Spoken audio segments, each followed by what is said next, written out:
Əlbəttə ki, bu Ermənistanın, xüsusən də Paşinyanın kommunikasiya xətlərinin açılmaması istiqamətində və yaxud da ki, sülh müqaviləsinin imzalanmaması istiqamətində atdığı addımlardan növbətçisidir.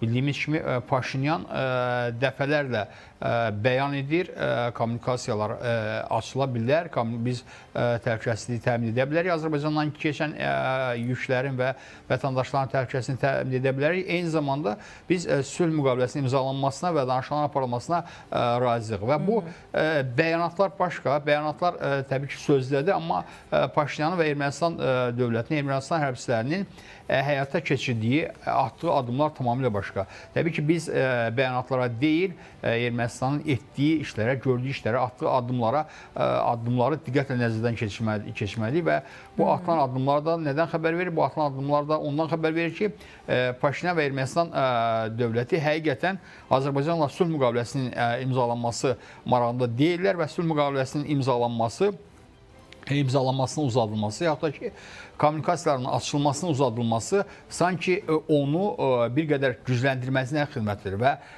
eyni zamanda bu hadisələr Avropa İttifaqı tərəfindən ayrılan vəsaitlərlə üst-üstə düşür. Yəni, Avropa İttifaqı vəsaitləri ayırmaq haqqında, Ermənistanın vəsaitləri və xüsusən də ki, hərbi istiqamətdə vəsaitlər ayırmaq haqqında qərar qəbul edir və Ermənistan da bu istiqamətdə xoda düşür. Yəni ki, Ermənistan artıq Azərbaycana qarşı müəyyən təxribatlar etməyə cəhd edir və edir bu təxribatları.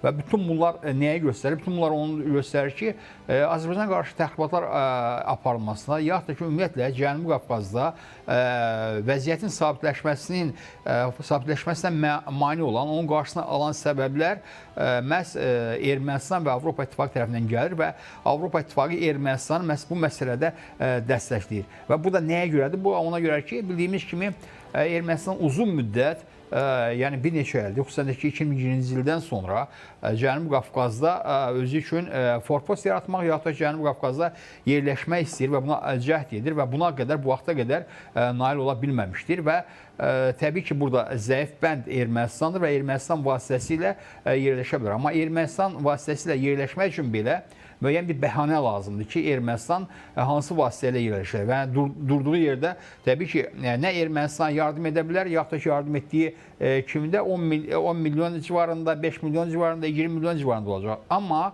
Ermənistan həqiqətən təhlükə ilə üzləşərsə və təbii ki, Avropa İttifaqının da Ermənistana yardımı artacaq və o cümlədən Ermənistanda mövcud olan kontingentin sayı artıracaq.